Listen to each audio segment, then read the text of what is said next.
ดีทุกท่านทุกคนนะครับสวัสดีครับสวัสดีเพื่อนๆทุกคนFC ทุกท่านนะครับไม่สงขลาไม่สงขลาก็ขาป้านาลงอาก็คันนอให้ everyone โอเคwelcome to my Thai Cuisine ทำอาหารทุกบ้านคนไทยกันเนาะ everyone กันเนาะยินดีต้อนรับเข้าสู่ช่อง Thai Cuisine ทำอาหารทุกบ้านคนไทยกันเนาะสำหรับวันนี้มื้อนี้นะครับก็ผมช่องไต้ผู้ที่นำทำอาหารเพื่อพันคนตายนะครับผมจะพาพ่อแม่พี่น้องFCทุกท่านทุกคนมากินกับข้าวมื้อดึกของพี่น้องคนตายหรือชาวไทยใหญ่นั่นเองนะครับมาพูดคุยทักทายกันอีกทบกันอีกครั้งหนึ่งในค่ำคืนนี้ยามดึกในมื้อดึกนี้นะครับโอเคเอาผมนะไปว่าผมจะพาพ่อแม่พี่น้อง FC ทุกท่านทุกคนว่าจะไปทำเมนูอะไรกันนะครับวันนี้คือนั่นก็คือมาในนามเมนูเหมือนกันนะครับนั่นก็เรียกว่าน้ำพริกหนังปองนะครับหรือว่าน้ำพริกแคบหมูติดมันนั่นเองนะครับน้ำพริกแคบหมูติดมันนั่นเองนะครับสำหรับพ่อแม่พี่น้องFCทุกท่านทุกคนเข้ามาติดตามและรับชมเป็นกำลังใจให้ผมด้วยนะครับโอเคขอบคุณมากไปเราไปเริ่มทำกันว่ามีอะไรบ้างเนี่ยผมจะเอาให้ดูและอธิบายนะครับว่าวันนี้มาในสูตรหลักสูตรเมนูพื้นบ้านพี่น้องคนไทยชาวไทยใหญ่เรานั่นเองนะครับนั่นก็คือจะเรียกว่าน้ำพริกแคบหมูติดมันนั่นเองนะครับอร่อยมากครับเดี๋ยวผมจะพาพ่อแม่พี่น้องFCทุกท่านทุกคนไปดูกันนะครับโอเคไปเราไปทำกันนะครับจะพาพ่อแม่พี่น้องFCทุกท่านทุกคนไปทำกันในรอสักครู่นะครับรอสักครู่นะครับรอสักครู่ตั้งน้ำอุ่นๆก่อนให้มันเดือดๆเนาะรอแป๊บหนึ่งนะครับรอแป๊บหนึ่ง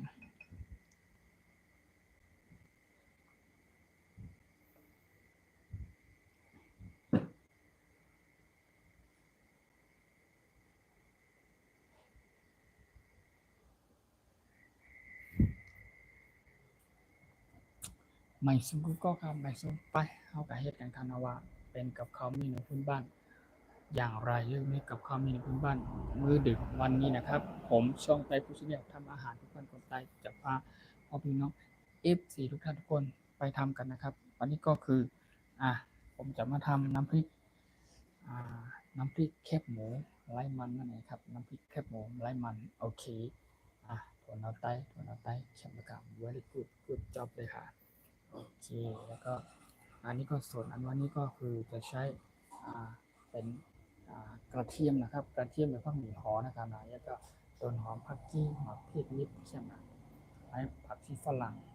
โอเคไปเราไปทำกันว่ามันจะทำยากหรือน้อยมากแค่ไหนนะครับโอเคไปทำกันพ่อแม่พี่น้องน้ำพริกแคบหมูนะครับน้ำพริกแคบหมูนี่อร่อยแน่นอนครับรับรองอร่อยแน่นอนครับ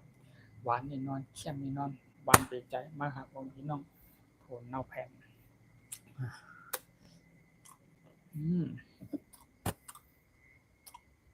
ตัวน้ำแผ่นพี่น้องคนใจเอาเข้มนะครับมาครับ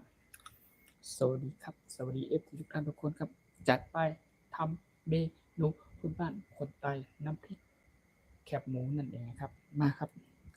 ใส่ถั่วเน่าก่อนน้ำแรกครับ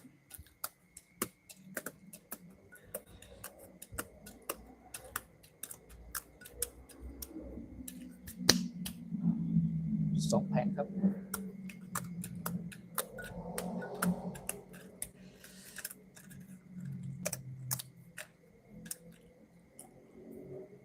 อร่อยตำ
ครับ thank you so much thank you for your comment thank you ครับสวัสดีครับทักทายครับ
ทำอะไรหนู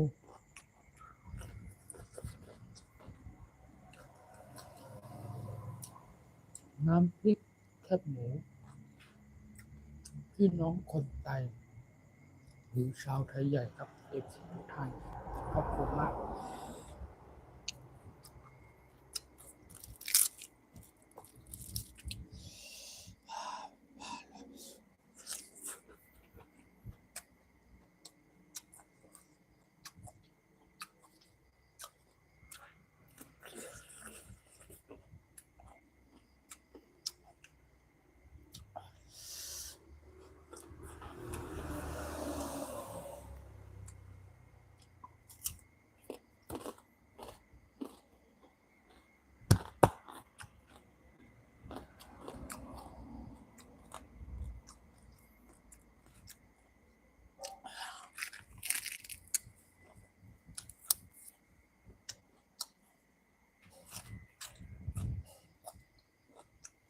อร่อยไหมชอบคนกินผักขอบคุณมากครับกินผักมีประโยชน์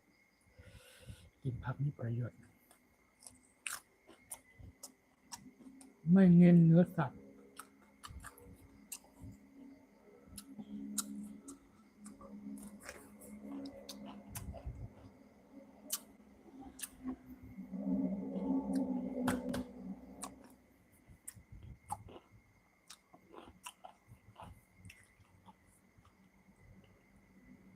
เดี๋ยวพรุ่งนี้ตอนเช้าหรือ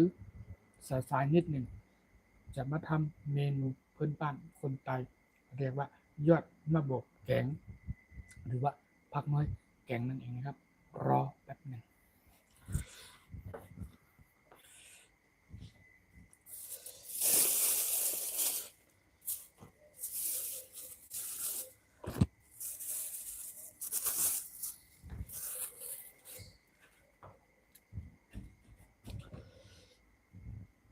มะเขือกุจอกมะเขืออันนี้มะเขือtomorrow โอ้เข้มนะพรุ่งนี้จะมาในนามเมนูพื้นบ้านคนไทยใต้เมนูพี่โปโอเคอร่อย tomorrow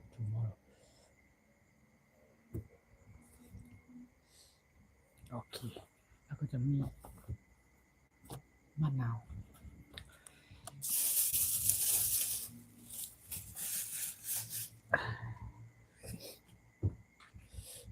น้ำพริกมะนาวแล้วก็มะตูมโอเคก็มะเขือกินต่อ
so much. Thank you very much. Thank you. อร่อยมาก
tasty very good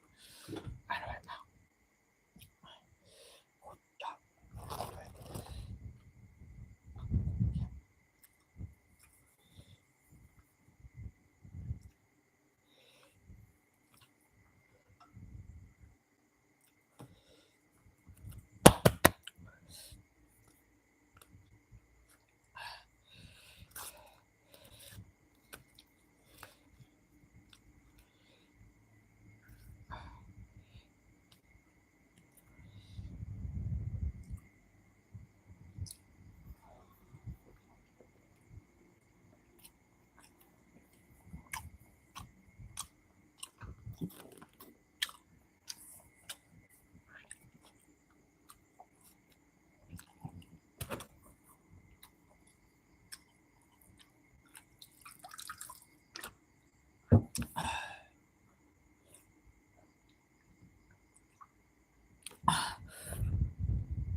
Thank you so much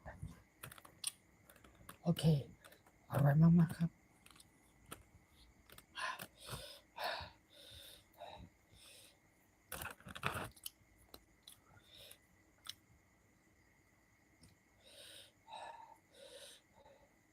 อันนี้ก็เป็นขนมจ๊อกของพี่น้องคนไทยชาวไทยนั่นเองครับข้าวมุ้งออกนะครับเขาเรียกว่าข้าวมุ้งออกนะครับคือขนมจ๊อกใส่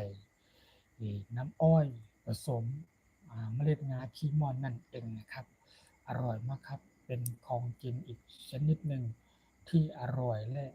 ที่พี่น้องคนไทยชาวไทยใหญ่ชอบนิยมกันกินมากที่สุดนะครับอันนี้คือข้าวมุ้งจ๊อกหรือข้าวมุ้งออกนะครับขนม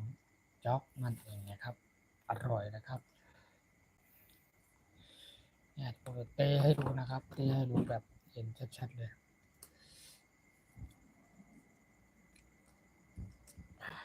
นี่หน้าตาเป็นอย่างนี้เนาะตาเป็นอย่างนี้เลยครับผมพี่น้องข้างในอันนี้อาจจะเป็นไส้มะพร้าวนะครับไส้มะพร้าวเมื่อกี้เป็นไส้เล็กงาคีมอนอร่อยไส้มะพร้าว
โอเค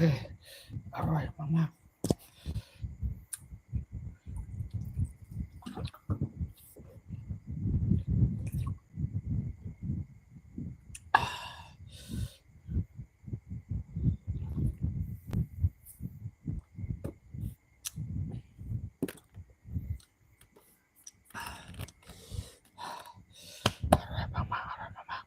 Thank you so much. Thank you everyone. Thank you so much. Hi everyone. Thank you. You follow for me, share for me, subscribe for me, everyone. Thank you. Welcome to my Thai food channel. ทำอาหารที่บ้านคนไทย everyone. okay everyone thank you I love you everyone I love you my FC everyone okay คิดถึงเป็นห่วง I miss you everyone okay I miss you everyone and every day okay every time every sometime okay thank you so much thank you for your comment thank you สำหรับพี่น้องชาวต่างชาติที่เข้ามาพูดคุยทักทายมากดไลค์กดแชร์กดคอมเมนต์ให้ thank you for your comment โอเคสำหรับพี่น้องต่างชาติ everyone เข้ามาช่องไต้ผู้ชแนลทำอาหารบ้านคนไต้ยินดีต้อนรับเข้าสู่ช่องไต้ผู้ชแนลทำอาหารบ้านคนไต้ในทุกวันโอเค welcome to my Thai ผู้ชแนลทำอาหารบ้านคนไต้ everyone and every day maybe in the morning every morning or every night okay welcome to everyone my Thai ผู้ชแนลทำอาหารบ้านคนไต้ thank you so much thank you for your comment thank you for your follow for me thank you so much okay very happy I think you so happy okay อยู่เข้ามา follow for me okay มีความสุขokay is now what time what time 12:15 okay เที่ยง55นะครับ okay I think everyone so sleepy okay thank you so much thank you ขอบคุณมากขอบคุณจริงๆขอบคุณพ่อแม่พี่น้อง FC ทุกท่านทุกคนที่เข้ามาเป็นกำลังใจให้ผมนะครับในช่องใต้ผู้ชแนลทำอาหารเพื่อบ้านคนไต้ยินดีต้อนรับและยินดีที่จะพาพ่อแม่พี่น้องชักชวนพ่อแม่พี่น้อง FC ทุกท่านทุกคนเข้ามากินกับข้าวกับปลากันมาว่าจะเป็นในยามตอนเช้าหรือว่าจะเป็นอาหารมื้อดึกนั่นเองนั่นครับก็เป็นกับข้าวมีพื้นบ้านคนไต้นั่นเองนะครับส่วนมากเน้นแต่พวกผักนะครับกินผักมีประโยชน์นะครับขอบคุณมากขอบคุณจาก FC ทุกท่านทุกคนนะครับขอบคุณมากขอบคุณจริงๆที่เข้ามาติดตามรับชมเป็นกำลังใจให้ผมนะครับโอเคครับตอนนี้ผมก็จะขออนุญาตพูดเป็นภาษาพี่น้องคนไต้ชาวไทยใหญ่เราอีกสักนิดหนึ่งโอเครอได้ใช่ไหม everyone with me 2 minutes I speak Thai I will speak Thai or my Thai people รัชฉานนะครับspeak Thai เพื่อข้อมูลข่าวสารต่างๆหรือว่า information my Thai people everyone all Thai ใหญ่ people นะครับ thank you so much โอเคใหม่สงข้าวใหม่สงกูก็ใหม่สงที่เข้ามาปันแห้งข้าวใหม่สงยี่หนีจมขาดเต็มปีเต็มนอกเต็มปลาเต็มหน้าเต็มลุงเนาะกูก็คันเนาะไม่สูงนี่ยิ่งจมใหญ่น้ำที่คำว่าปันแห้งขาวกดไลค์กดติดตามกดแชร์บันเท้าทั้งข้องยูทูบนำคานอกมาสูงขาบอกมีพี่น้องกูก็มาในข้าวก็ป้ามาให้กินกับข้าวมีหนึ่งคนบ้านคนตายของเขานั่นคานอโอเคประมาณนี้นะครับก็เป็นการทักทายนะครับการทักทายพูดคุยการที่บอกกล่าวขอบคุณสำหรับพ่อแม่พี่น้อง FCทุกท่านที่เป็นคนไต้หรือพี่น้องชาวไทยใหญ่เรานั่นเองนะครับสำหรับพี่น้องคนไทยคนเมืองก็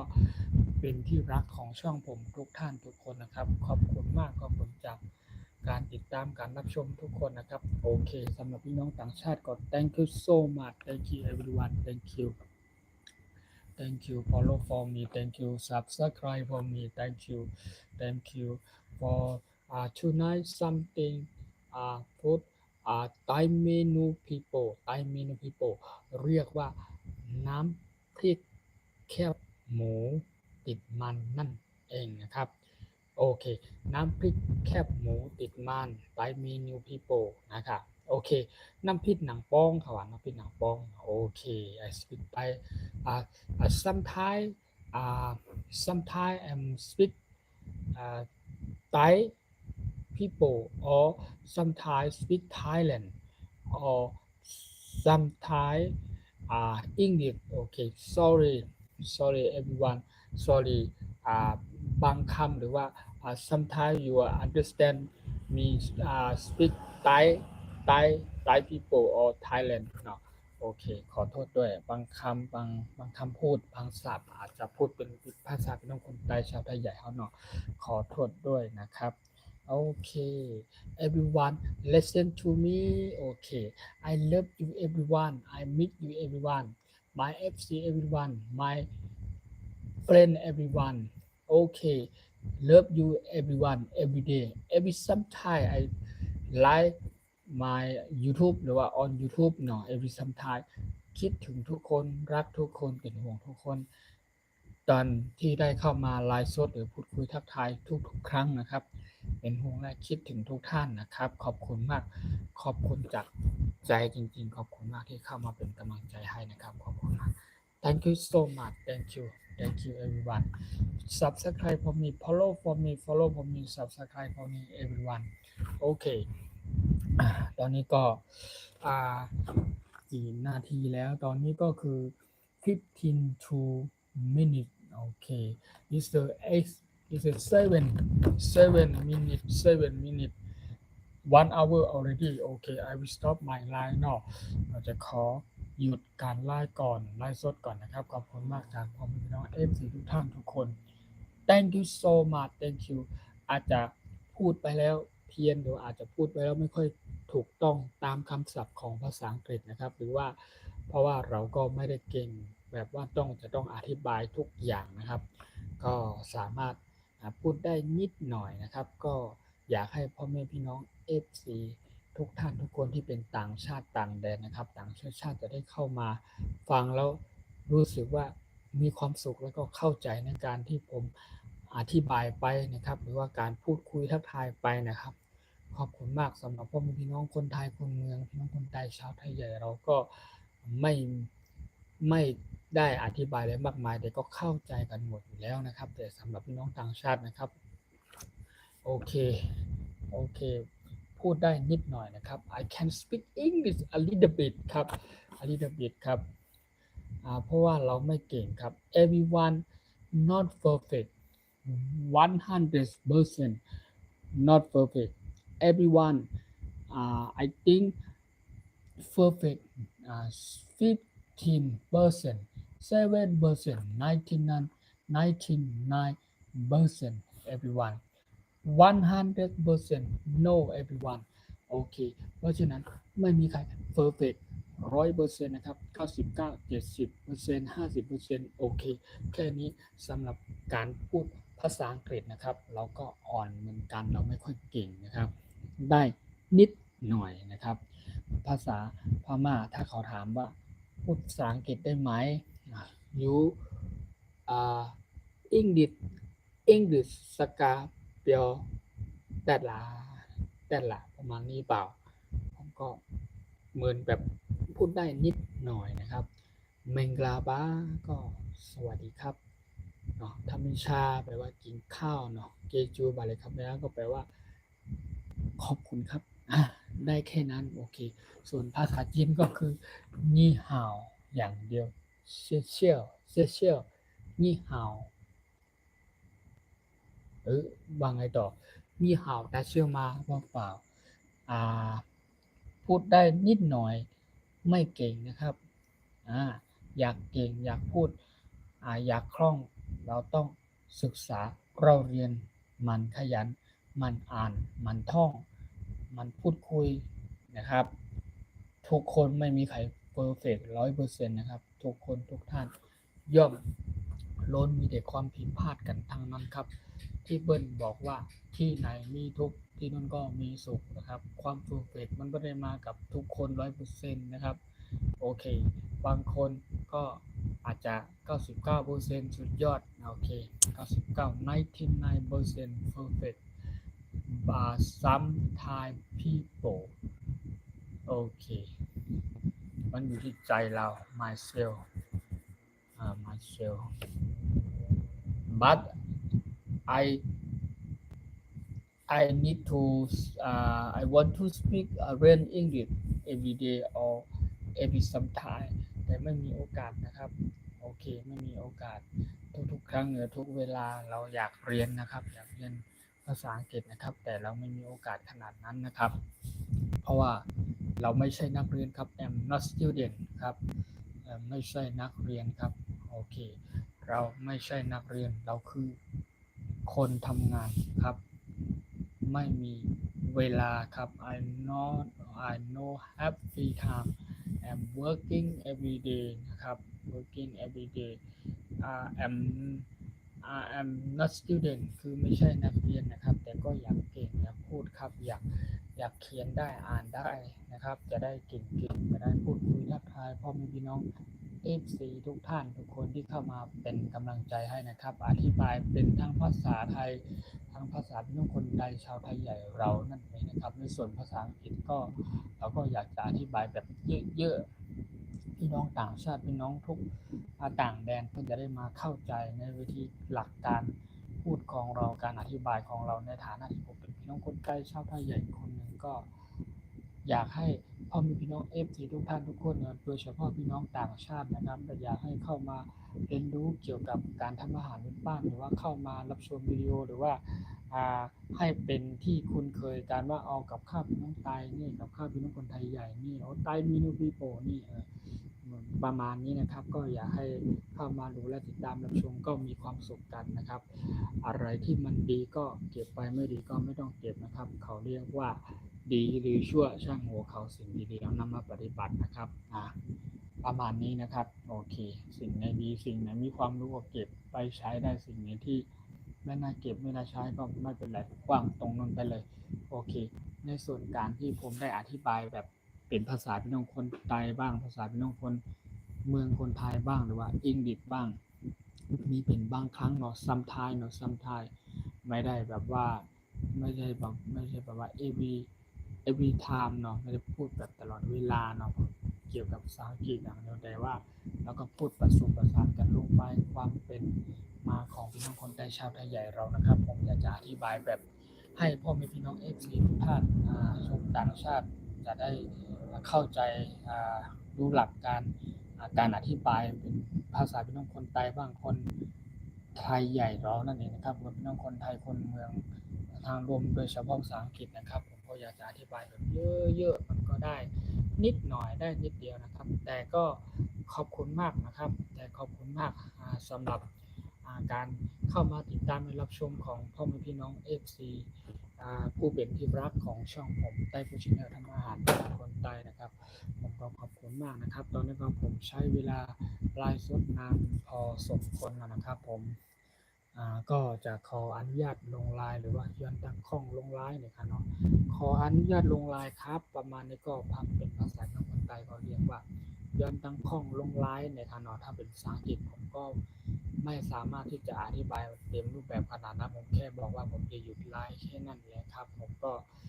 พูดไปตามหลักการพูดไปตามที่เราทักษะการมีความรู้ได้นิดหน่อยสามารถพูดได้นิดหน่อยสามารถอธิบายได้นิดหน่อยแล้วก็จะพยายามแค่นั้นนะครับก็ไม่ได้เก่งกาเลยนักหนานะครับก็อย่างไรก็ขอบคุณพ่อแม่พี่น้องFCต่างชาติด้วยนะครับที่เข้ามาติดตามรับชมเป็นกำลังใจให้ผมในช่องใต้ผู้ชนะคนบ้านคนใต้นะครับก็เขาบอกมีความสุขดีแฮปปี้ดีครับการที่ได้มาพูดคุยทักทายมาว่าจะเป็นในยามเช้าหรือว่ายามดึกนะครับของทุกๆวันหรือว่าทุกๆตอนกลางคืนหรือมื้อดึกแบบนี้นะครับก็โอเคมีความสุขดีแล้วก็รู้สึกว่าการได้พูดคุยทักทายอย่างนี้ก็คือ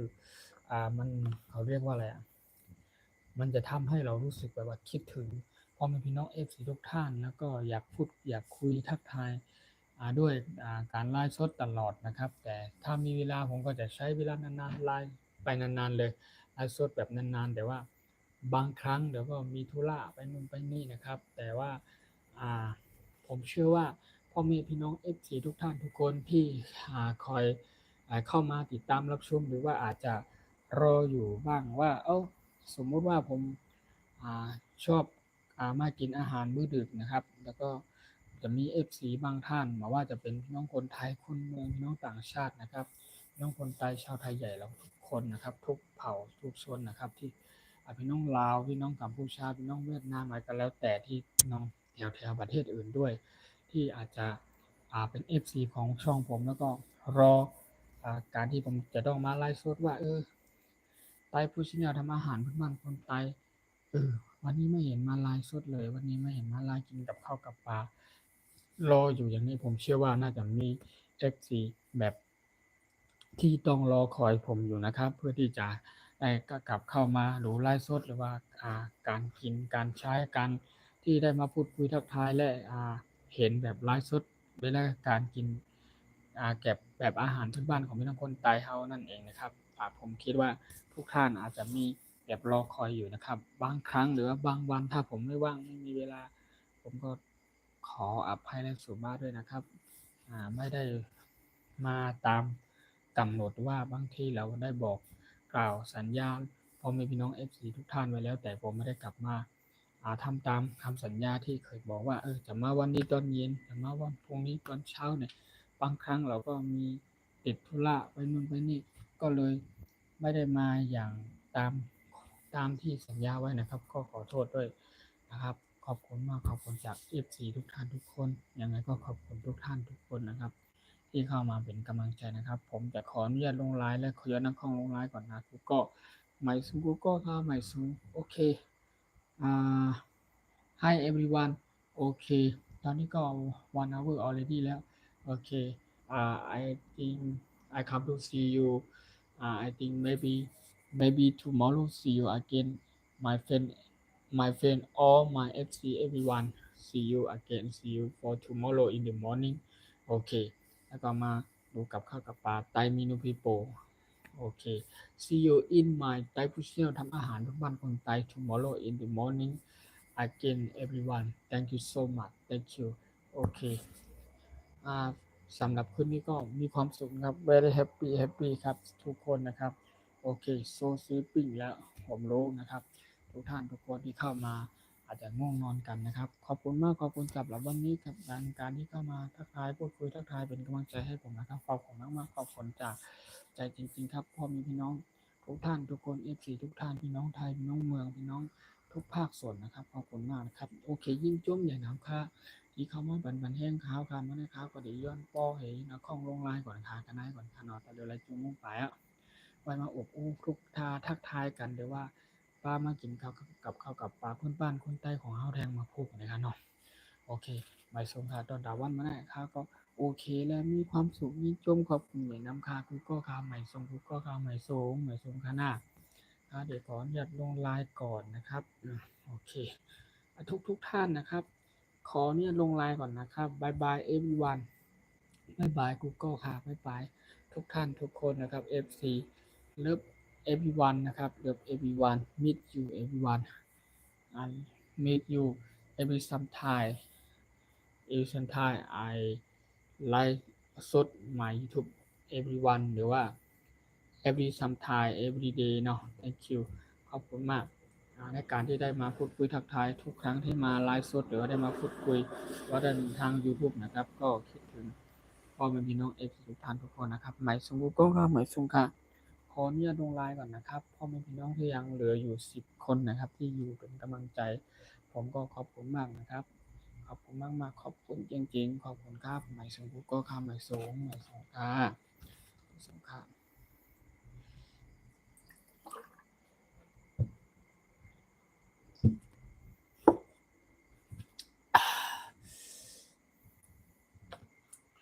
Okay. Bye bye everyone. Bye bye. Okay. See you again. See you tomorrow everyone. Bye bye. หมายสุงกุก็ค่ะหมายสุงกุก็ค่ะสวัสดีครับทุกท่านทุกคนสวัสดีครับ Hi everyone. Thank you so much. Thank you. Bye bye. โอเค bye bye ขอเนี่ยลงไลน์กันนะครับหมายสุงกุก็ค่ะหมายสุงโอเคครับโอเค bye bye